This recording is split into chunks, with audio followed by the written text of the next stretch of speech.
Welcome to Why Don't We Dress for Dinner Anymore with our host and occasional molasses thief, Teddy Craftman. And my co-host, Melissa Pierce, national redhead and ex-catalog model. Today we want to welcome Maxi Black to our show. Maxine is the founder and CEO of MM Productions, a Chicago-based production house staging immersive fashion shows integrated with its community-focused runway to retail platform. Welcome to the show, Maxi. Heavenly Maxi by Loveland. So, before we learn about your mission for MM Productions, just give our audience a little bit of an idea of how you started in the fashion industry. What was your prior experience before starting the MM Productions in the fashion industry? Yeah, so my journey with production with fashion, I've always been obsessed with fashion, specifically the runway, my entire life. And a few years back, I saw an advertisement for a local Chicago runway, and then I just called them up and I was like, "Hey, do you guys need any models?" And they said, "No, you have to sign up." So cool. That it was the I think it was a few months later, I signed up and I waltzed in the runway, and from there, I started modeling and did that for about a year. Now, let me just stop you for a sec, Maxie. At that point, were you signed with an agency or were you freelance? So for a while, I was freelance, and then I was signed with one agency in Chicago, and they were primarily focused on catalog work and some of the things that we know to be local to Chicago. Uh-huh. And then I was re-signed with another one that really understood the direction I wanted to go in, which was one way high Yeah. fashion. Yeah. Okay. And how long did you do that for? I want to say like about 2 years altogether was like the professional modeling in Chicago kind of time period.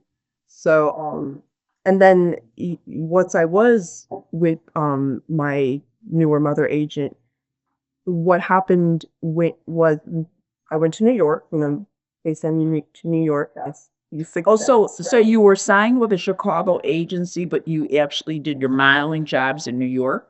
Well, they send you to New York for opportunities to meet clients because in Chicago there aren't any necessarily high fashion clients, editorial clients. That does not happen in the city. Did you do the whole model house? Did you live in a model house as well? Or no? That's like not really a thing that they do. I mean, maybe, but for me, I've got my hotel and Okay, but you were grown.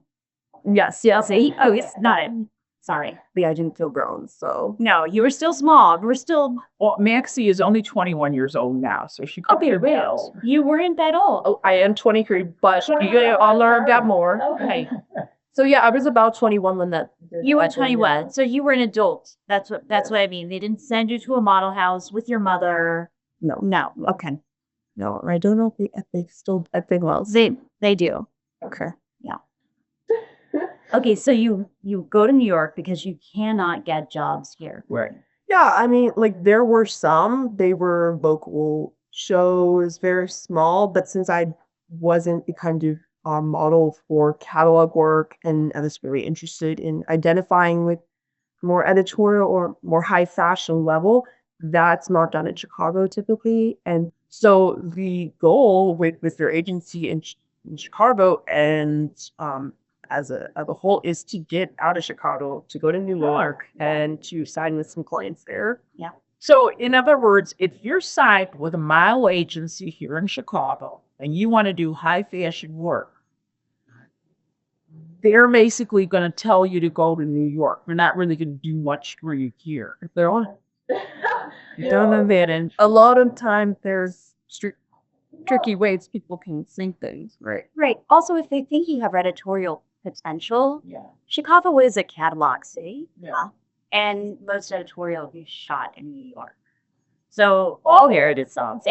If they're asking Maxie to go to New York, what they're telling her is that they think she has potential for them. And it's great. And they all get excited about it. But And he do MLD such a like Kate Moss. I'm right. Isn't she like a little she like Kate Moss? Although we were talking before the show about height, And like everybody is 5'9" in the modeling industry if they are actually taller than 5'9". Like very less than they are 6 feet. Right. And Kate Moss is who kind of broke that. She was 5'6". Right. But right. So, yeah, it was during my modeling career. And she was easy bossy. And she was considered a baby model. All right. I am 5'7¾". But you better bet your ass that my counterparts said I was 5'9". Yep. Right. And that KMG and IMG. Yeah. 100%. 5'9" all the time. I thought you were 5'9". I am not. So I am not. You little liar. You little liar. You Mormon liar. You 5'9". I used to be 5'9". You know what? I remember I used to be 5'9". I shrunk like a Knee foot. But when Kate Moss, She's 5'6". Yeah. Well, Calvin Klein actually discovered her. Maybe. And she wasn't a runway ball. No matter what people want to say, there's a lot of we toss at her like she doesn't exist. Kate Moss is alive. is alive. Oh, my daughter's also on the run. I have a book On Kate Moss. Oh, I love Kate Moss too. Yeah. All right. So you got sent to New York. You brought your own damn self to New York. You spent money on hotels. Yeah. You're going to go-sees in New York. How does it go? So I went really well, but the journey to New York is different depending on your agency. For me, the journey was you had to take for everything. You had to pay for your flight. You had to pay for your stay, and an agency will help you with that, of course. When I was there, it was incredible to see New York and so many things that could be brought here. I've been on a few go-sees, very scary, but all really positive. And then there was this one go-see, and it went incredible. And really loved the people, and I signed with their agency. Oh, and this was in New York. In New York. Can you name the agency, or you prefer not to? It's up to you. Okay, that's cool. Very fine. You can just be telling me. That's fine. You can tell us. Yeah, and they're a great agency. They're re-endlessly. So tell us who you modeled for, what designers and things. I never ended up getting to the level where I was modeling in New York, where I was booking jobs that were truly on that level in that sector, right? I stayed in Chicago for the most part and then was on option. So I did local Chicago shows. Okay. I did some catalogs, and I had to make the decision to sacrifice the one or the other, essentially, because of the time it takes to model and the travel and the finances. Right, because your go-sees would then be in New York. Right. Yeah. And so you were traveling to New York because you couldn't afford to live in New York. Yeah, and I didn't want to live in New York. I wanted to bring it here. Like, I didn't want to have to be like, just to do what I love, I have to leave where I love to live. Yeah, exactly. So again, bringing up the fact that Chicago fashion creators, and we'll talk about this down the line in today's episode, but if we're going to have a vibrant Chicago fashion industry, people have to get paid. They have to be able to make a living. Because even though it sounds romantic, la vie bohème, living the bohemian lifestyle, it doesn't pay your rent or cook food on your table. And I do want to point out we have a vibrant fashion scene, though we need a vibrant Well, but it's the infrastructure. fashion economy. We need a vibrant fashion economy. Yeah. And I do want to say something, because we clarified this also before we started filming too, is catalog work when I model in Chicago with actual catalogs, and now catalog work is e-commerce, right? You have the e-commerce, so you're on the website. you're on a website, and now that cycle is even faster, right? It took that those shoots are every 6 weeks. Very They're when we were really frequent. told you have to be someone. It doesn't actually matter as much as how you look, is how you move. Doing 100 poses in these seconds, it's kind of money, and it takes away from the art and the inspiration, at least for me. But we did, it's a job. That's what's here right now. We get lucky. But like you said, with the catalogs, technology is transforming the world. So I love the physical catalog. I do wish you still had them. Yeah, me too. But we have magazines, really. Yeah. I used to love the September issue of Vogue. I used to live her there. We don't have that anymore. I just love her. So that being said, you had your foray into the modeling industry. What made you decide to go into the production end of things? Well, I got into a bit of trouble modeling a few times because I like to talk a lot. I like to be involved in the storytelling and the creation, and that was sometimes really low respected and wanted, and sometimes it was resented. Because as a model, that's not your job. And you as a model are at the very end of the creator's vision, which is a very beautiful thing.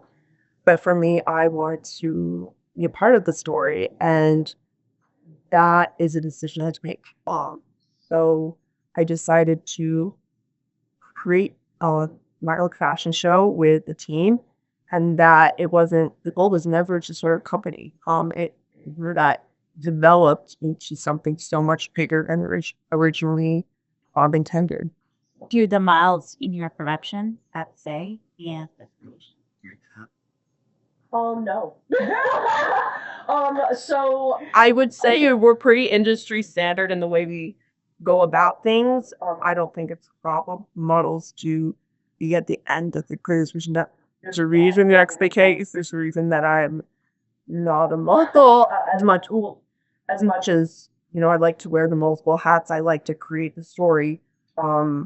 And so yeah, that is something that So it wasn't the structure that you had an issue with. It just wasn't where you fit in what. Exactly. And also, I saw an issue, several issues throughout the process within modeling, and I wanted to fix them. I wanted to make a change. And these were issues that were very easy to fix in terms of putting the creative first and artists being rewarded for it, or what people talking about. And I could have do that as well. So you produced your first fashion show. And what made you decide to actually formalize and become like a production company? Yeah, so we did the first show, and it was amazing, very stressful. And what was your first show? Chromanice. So Chromanice is we do our first show in collaboration with the Set Collector, and love them. And that one wasn't an independent one. It was in collaboration. Yeah. So our first independent one, the option is there after that. But going back to Chromanice, very stressful, very scary, but so beautiful. And I felt free. I felt like I was doing what I truly loved. And up until the photos and the pictures came out, I was just on the edge of my seat. And I was really happy. yeah. So what made you decide to go full-fledged then into your own production company? It's called MM Productions. Yes. Am I correct? What does the MM stand for, first of all? So it's a bit symbolic. No, I didn't. It was M Productions was taken essentially. So you could license the name. That's absolutely Okay, that's correct. Well, that's a truthful answer. What can I tell you? So what made you decide to formalize? We had to. Blah, blah. We had to, and also, I realized that when creating a company, in this part of the world, especially, companies are synonymous with government in terms of changing the world. We can actually change the world with a company. And, learning more about how you can do that. And like I said, we were doing work, bringing in revenue and creating shows. So we needed to be a business and have that protection. Right. And then seeing, a business as a vehicle for change and a tool for change, I was like, let's not only lock it in as a business, but let's utilize every aspect of that to accelerate and empower our mission. That's right, because your business has more rights than my uterus right now. Unfortunately, yeah, exactly. And so hopefully the business can help maybe impact that messed up situation. Yeah. So using your business as a tool for change, you talked about how the system of production had things that you thought could change easily. What were those things? What were the couple things that you were like, oh, I could change how this works? Yeah, well, the first thing that comes to mind is the designers and the clothing because our work is in fashion and curating fashion shows and what there's just no inventory. There is no fashion district in Paris and New York and every fashion capital. There's an entire sector of the city or of the location dedicated to a garment facility or to craft those pieces. And that's actually why New York and Paris are suffering. And I'm sure everywhere as fast fashion continued to take over.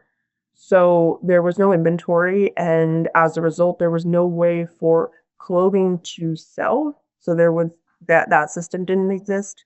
In London, they do a lot of experimental shows in Berlin where the clothes aren't necessarily for purchase, but they're still successful shows. With the more artistic as opposed to and that still comes down to designer support, designers being empowered and being supported rather than the other way around, where it's a system in which you're actually having to sometimes even pay to be presented or have their clothing they chose taste. Wow, they had to pay for it, and it's confusing. And as I was saying to you off camera, one of the things that Melissa and I find as we shine the spotlight on the Chicago fashion creatives is that most people, not all, but most people in this industry can't make a living full time in this particular, and they all have their quote unquote day jobs, whether it's nursing or billing or multitudes of things, technology. Many of them are in technology and things like that. We just don't have, it appears right now, the commercial infrastructure in place in Chicago to pay our Chicago fashion creatives. And as much as we all say we want a vibrant, we want Chicago to be another fashion hub, we're not going to attract talent. We're not going to attract the level of creatives that we want here until we're able to pay the talent. And that's why I'm sure many talented people from the Midwest, rather than coming to the closest city, which is Chicago, to make a living, they all go to New York. Halston, for Christ's sake, was from Indiana. He didn't go to Chicago. He went to New York. So, do you foresee, Maxi, this is kind of like a two-part question. Do you foresee in the future, in your business plan for MM Productions, do you have any kind of a time frame where you'll be able to create enough revenue, generate enough revenue for your shows to pay all the multitudes of talent that go into putting on a fashion production, meaning makeup artists, hairstylists, models, set designers, plus you have to pay for the venue, the space that you're in, all that kind of stuff. Are you, in your business plan, number one, do you have a business plan that will eventually generate enough money to pay all these fashion creatives? Yeah, so absolutely, that's core to what we do, and we're getting there. From the start, after I would say the second show, it was really, important to me and to say this to myself, to be very transparent with everyone about that, because people like to talk about money, and it's very easy to say this is exciting, this is passion, this is fun, we're doing it for exposure. And going back to what you said earlier briefly, there were multiple ways of having value. So when you're doing portfolio building, there can be value in that. Yes. Our philosophy is that there isn't an industry in Chicago for that, so it's not really of and worth. When it comes to paying everybody, we're getting there, right? We are getting there. We're a young company. It is in the timelines, and that's why it's so important that we keep working. We keep working so hard on this system that enables individuals to be able to purchase designers' pieces in Chicago and create that inventory, create that garment district here. What do you think is holding back other, fashion business owners from helping to generate revenue to pay for the talent? Because it seems to me when we interview a lot of people, they do say, well, they're doing it for free, but they're building their portfolio, etc. But the question would be is when do you stop building the portfolio? When do you start actually building a career, that a profession that makes money? This is What is it that you see just as a whole? Your production company sounds like it's on target to make enough money to pay all your talent at some point. Yeah. What is it that you see is preventing, and when you look at the fashion industry as a whole in Chicago, fashion companies, designers, people from paying the talent that goes into creating? Yeah, that. I mean, so it's very clear based on data that this industry is struggling. The luxury industry is struggling, and sponsorship metric here.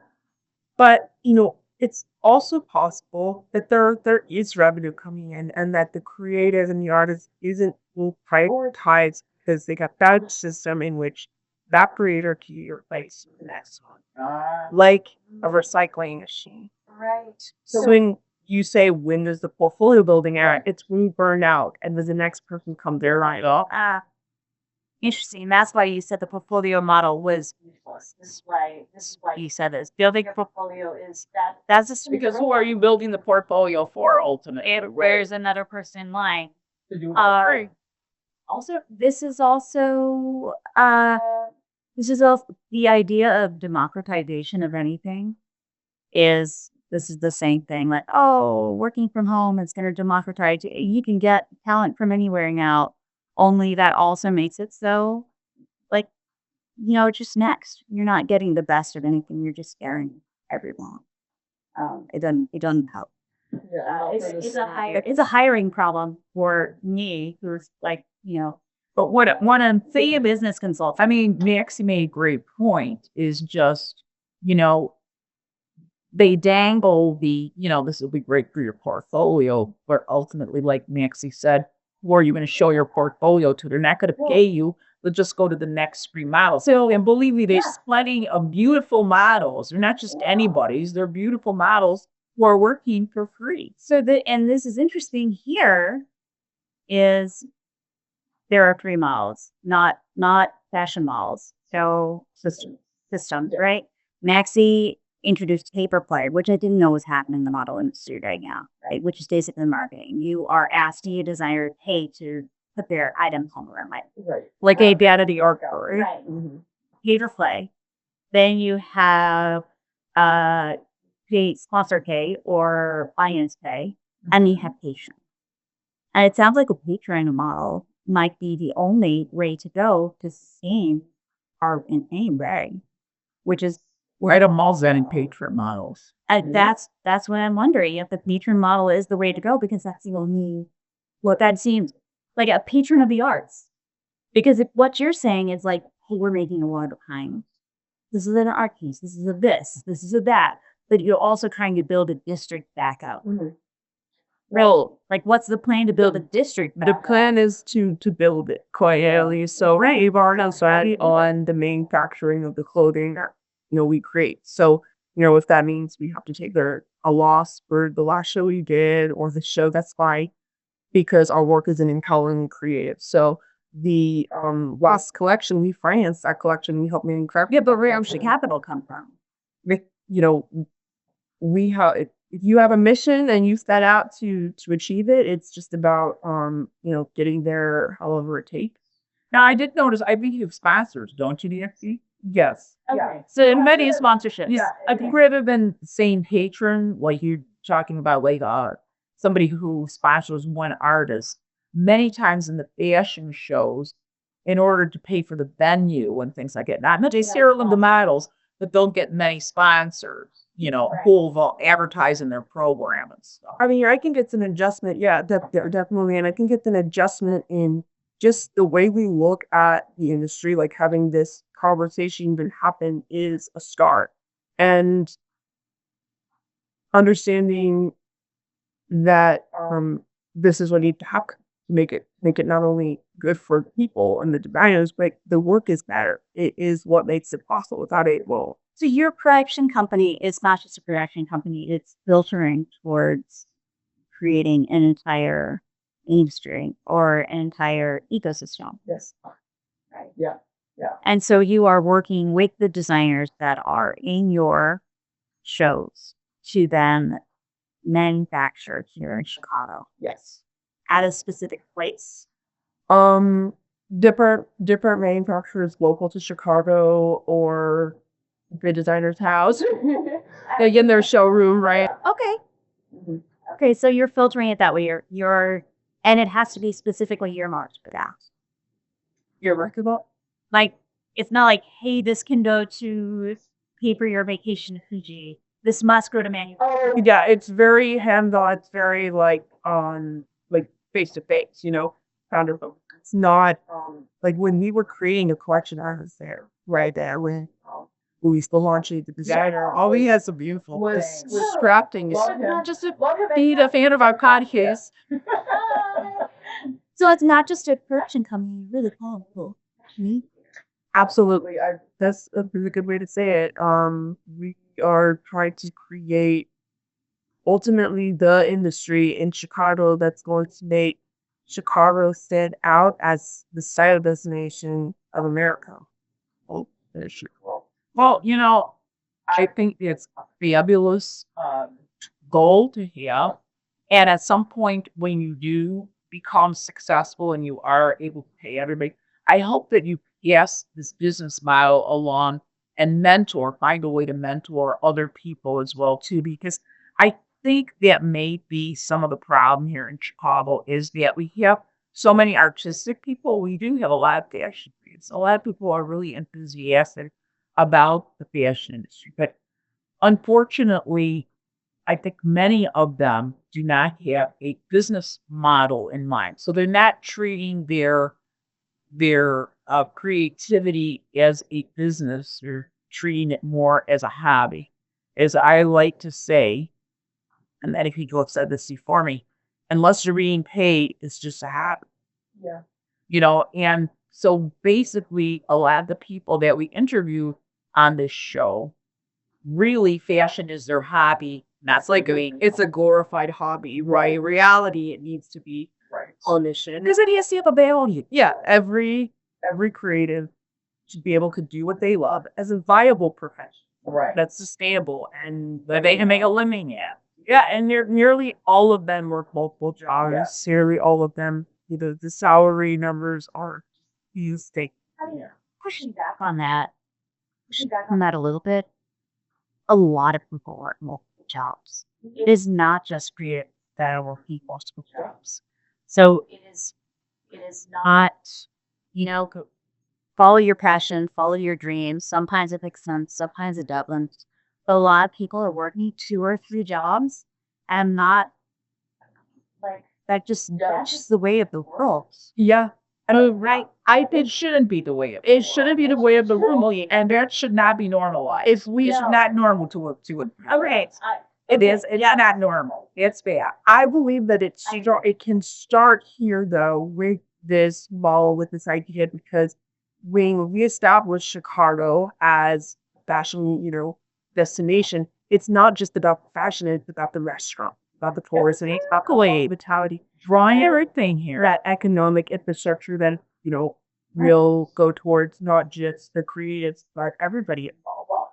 For example, Maxi, how many people do you know in the Chicagoland area who travel all the time to New York City for Fashion Week? I did. I know so many. Of them would go, work Fashion Week. That's really the hub of where you have to go. So in February, you have a lot of Chicagoans going to New York.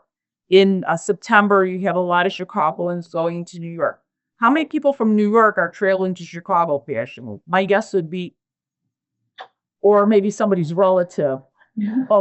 But so that tells you the difference. And like you said, it's not just the industry itself, but it's everything around it that's also enriched. Hotels, restaurants. I mean, when you're traveling to New York to go to New York Fashion Week, you're staying at a hotel that were usually a week. You're eating out at restaurants. You're going to museums, in between. It covers your shopping.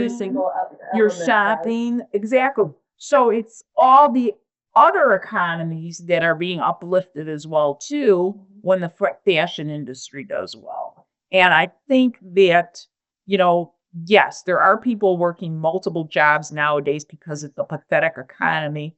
And unfortunately, there are people who have to feed their kids and send them to colleges that cost 80 grand a year, which is like unheard of to me. When I went to college, I went to a private college. I thought it was expensive and it was $9,000. Now that was 35 years ago, but still, I mean, come on, it's going up 10 times. No, it's insane. That's ridiculous. And I mean, in art degrees as well. And it's not even about really the education, it's about the people you. So I'm Yeah. so grateful to be next to you guys. When you go to art school, if you go to an affluent art school, it costs all the money you're going to meet other affluent artists, Right. and then it's going to stay concentrated, and it's going to say in New York or usually by Right. law. Exactly. So we're thrilled that we have met a fashion creative with a business mind. Right? Right. And such a young one may have a long, Yes. long life and do many incredible things for fashion and shop and I think to me, Maxi is such an inspiration. She's so young and she's so enthusiastic. But here's the thing that I love about art. And that's the thing that I love about Maxi is that she understands, because I often get the side eye a lot of times, but you have to understand the business end of things if you're going to be able to continue. Like I said, La Vie Boheme is great as an opera, but not so great when you have to live it. You need to pay the heat, you need to pay the rent, you need to put the food on your table. And many creatives, as we've talked to on this show, who do work full-time jobs, say they're exhausted when they come home from work. And they have to force themselves to have the energy now to go to an event where they're going to mix and mingle and maybe meet some more creatives. Or they have to edit something if they're a photographer for whatever they shot for after they worked their full-time job. And I certainly understand that because I was in a full-time career for 30 years. And 90% of the time when I came home, I was depleted, let alone now to get my creative juices on. So that's an awful big demand. And these creatives have the opportunity to lead other creatives, and if they can't even sustain themselves, then how is that possible? This leads me into the theme of our show, of course. Right? You're talking about people who are tired, but they're doing creative work, which should just make them come alive. I mean, that's what creative work does. To see many ways, But they're so tired, right? And people are tired. And this was a thesis of one of our let shows. People are tired. Is that what they're not pissed enough? Why do you think that people when they go out don't dress anymore? They're not putting out their best. They're not dressing up. we're in the comfy clothes We're feel cycle for a long time. yeah, and our last thesis was people are tired. Yeah. Yeah. People are. I think there's a lot of things in that. I mean, it's a scary world. But definitely when you're in another city, you're in New York or Paris or anywhere else in the world, you can see people are dressing different. So I do think fundamentally it does come down to the creative infrastructure within the city itself. So what you're saying, wait, Maxi, so I make sure that I understand. As in New York, adults stay dressed. They still wear. Coffee can still be She like when you say, well, white people are Europe or you're in New York, whatever, you're seeing people who may still be dressed casually, but they're put together. Yeah. As opposed to here, it's just kind of slipshod. so the stereotype of Midwestern dress still sticks. It's so unfortunate. It's yeah, I know. So that's still true. And the question is why. And so I really do believe that it comes down to that. It's not a priority to government. It's not a priority at all for the city. We're known for Yeepish. We're known for sport. But there is so much untapped talent. And this, opening will actually accelerate all of those other things in the process. So what you're saying is you're not seeing a lot of governmental support for anything in the artistic realm. in Midwest. Yeah, so there's none when it comes to fashion or like the runway. This is specified in others, but Peter, it's Sandglass. Yeah. Because we are the big Midwestern city where all the people from little towns come from to experience the big city, but we're still Midwest. We're still faced with a sprawling suburb of a city. Yeah.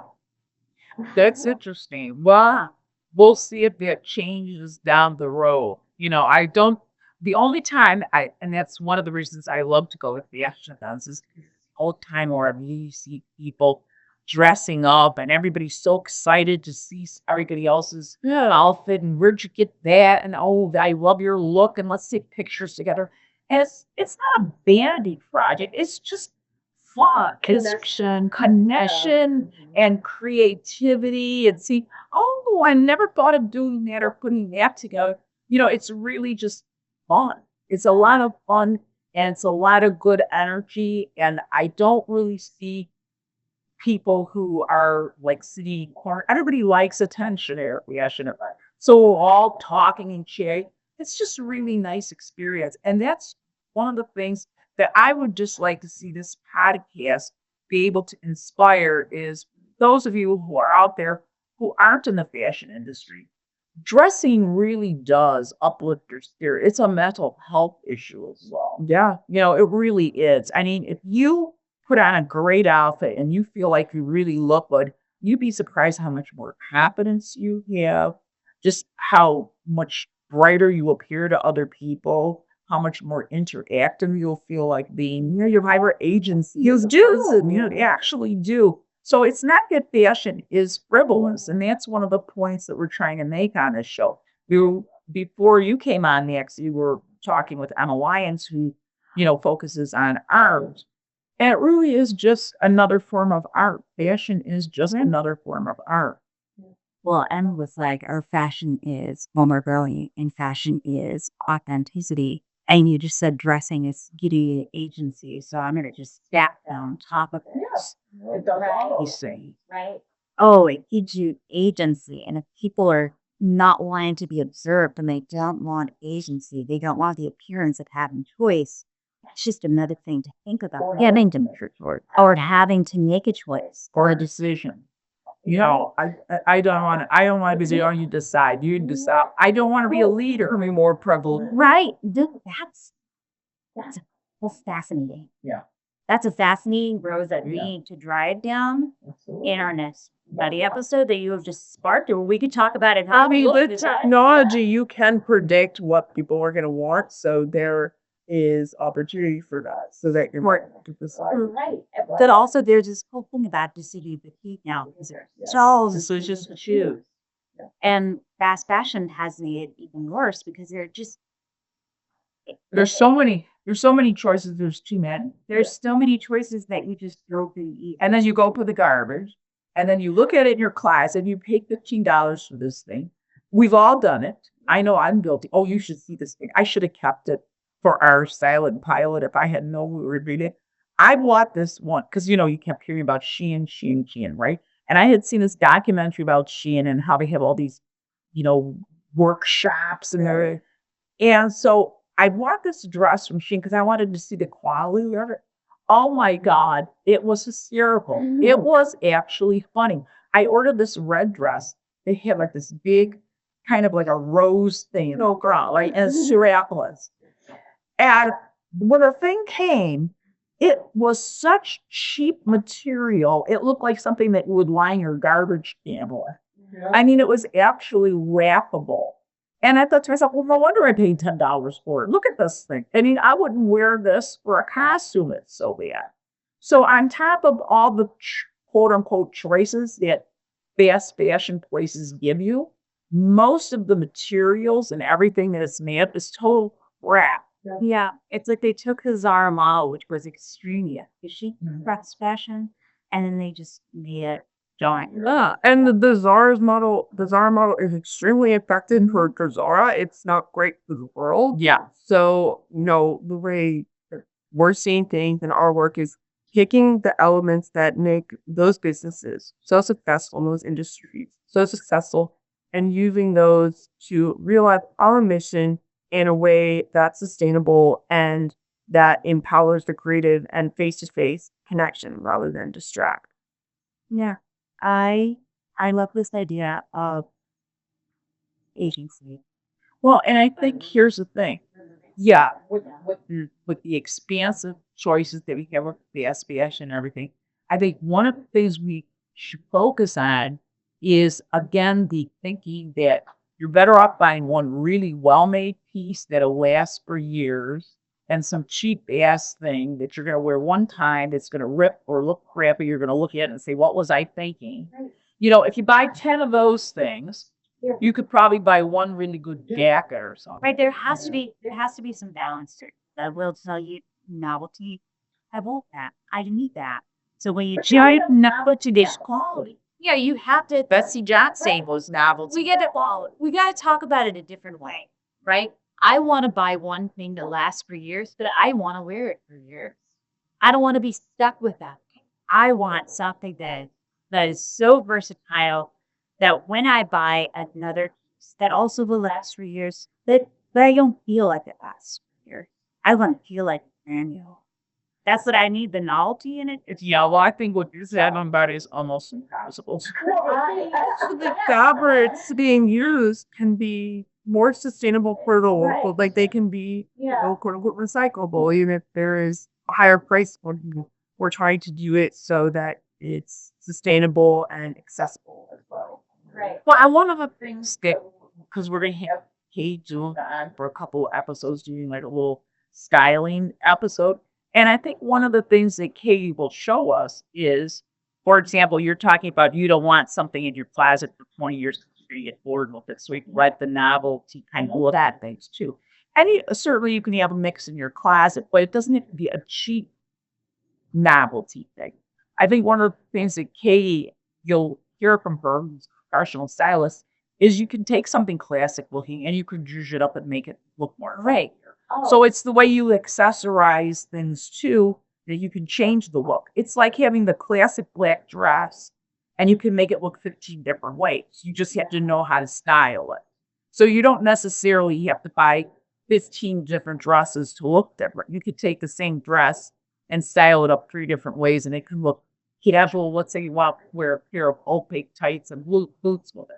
But now you want it to be more dressy, so you don't wear any stockings, wear a pair of orange stilettos. It's still shaky as So that was the same dress. I do think that what you're wanting is possible and real right now because there is so much clothing already existing in the world. So with pre-loved items such as vintage girls, I'm wearing all vintage girls today. There's a parse today. We love the Just love Jen. Love Jen. Hi, Jen. There's so much accessible, and if you go to the right one, you can get receipts, and we'll see a lot of this novelty. Guys, those stay bulkier than that. Okay. Let me give you an example. Melissa. So I went to Randolph Street Market this weekend. They have great shows with a lot of vintage stuff. Sometimes it's just vintage and sometimes it's other things. This was a big market because it was Christmas time. But the first thing I saw when I walked in there was a tapestry bag. And I've always wanted a tapestry bag because I had one as a child. When I was about 10, 11 years old, I had this tapestry bag that I loved. And the minute I walked in there, I found this tapestry bag from like the 1970s. And I bought it at a very inexpensive price point. So there you go. There's your kind of funky, different thing. That's not, I wouldn't wear every day, but it was inexpensive because it was pre-loved, like she said. But it brought back memories for me as We just have to accept that upcycling and vintage are that new novelty, which I think is a harder sell for older generations. Well, because you don't want to date it. For example, at my age, I'm not going to wear an entire outfit from the 70s. Radical is like I got stuck in the 70s and I never moved forward. It'll look darling on Maxi, but on me, I'm just going to look like this old woman who never moved past her 20s, So I can't wear that kind of stuff because I'm going to look like a bag lady. My mother used to call me a decade. Well, that's a difference. As I talk about, I would layer so many, just so many layers of clothes to try to get the look I would have as a child. well, you like the bohemian chic look. I did. I also only like the for yellow. Don't get I'm autistic at that call me autistic. Only word of color yellow correct 4 years. As a So you maybe were a little elementary. elementary school child, maybe. Go ahead, diagnose me later, Teddy. My favorite era of fashion was yellow. And there was you with for year, huh? Yeah. Ilk right here. So you were picking of color, but just went with your colorway. All layers, all yarn, all of the time. I'm sure you look dark. Second tier, fourth grade, fifth grade. I'm sure you look dark. Yeah. Well, that matter. Well, before we end, we like to ask one fun question. And the fun question is, speaking of eras, what is your favorite era in fashion and why? Hmm. I want to say in American fashion, my favorite era would probably be the 50s or the 60s. Specifically the tailoring, the way the clothes were made and designed to last. They were also very beautiful. And then like during the 70s, polyester became more That was good. yeah. And so that's when we began to see a steady decline in the way clothes are made, and it was very exciting. And then we hit the 2000s, and I think we're now just, so fast. It's a jump shot level. Exactly. You said citing haircuts. Is there an era somewhere else that you love? 1890 to about 1920 was like the golden age for couture in Paris. So I don't know, that's like Vera cool Vera something. It's like so much inspiration is drawn from these shows, Joho Gautier shows. Is there a particular designer that you like? Work was a big one back in the 1890s. Actually, Chanel started to design in the mid 1900s, became bigger in the 1920s when she came up with the little black dress. Right. But allegedly, yeah, she was like Yep. We will look this up. If you look it up, just send you a picture. The black dress. well, I don't know. Discovery. I don't know. There's lots of controversy about Chanel, that's for sure. But she did come up in the early 1900s, mid 1900s, that era. But work was big before her. Oh yeah. He was probably the biggest fashion designer of yours.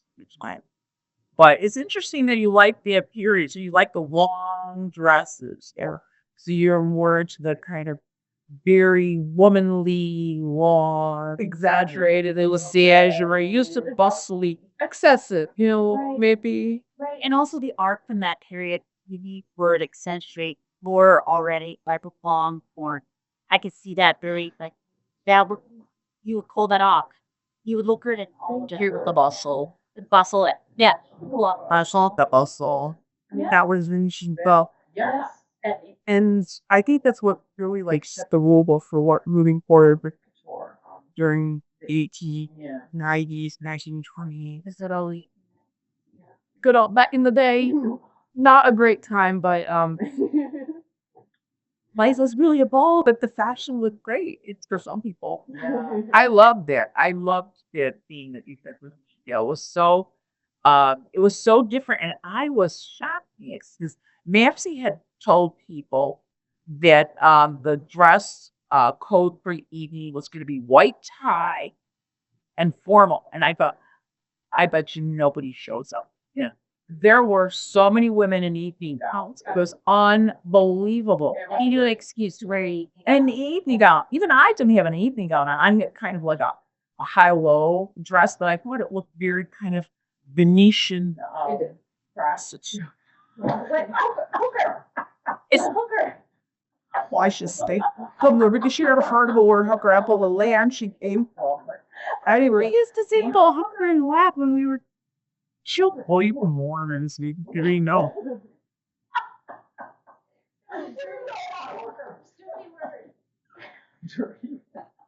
But it was very kind of like, I looked like I was right off of a Venetian pirate ship. It was perfect.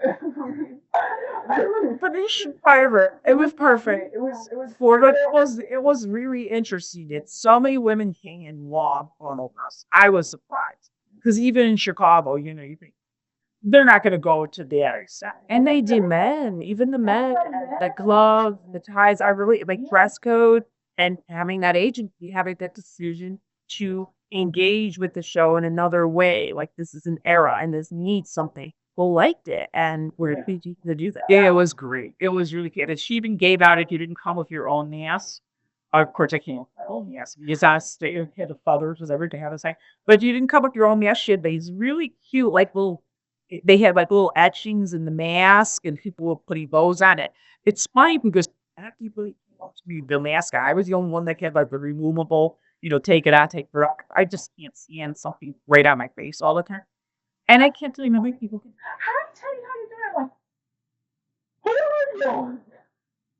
Because I couldn't see their eyes, so I couldn't see who they were. Isn't that exciting? It was kind of like a secret society. Yes, I. Funny because I say who are you when I can see. That's a whole nother shirt. We're gonna go into that one, but yeah, that's a whole nother issue that I got. Facial recognition period. One last question. Yes. Why gets to do more? Most of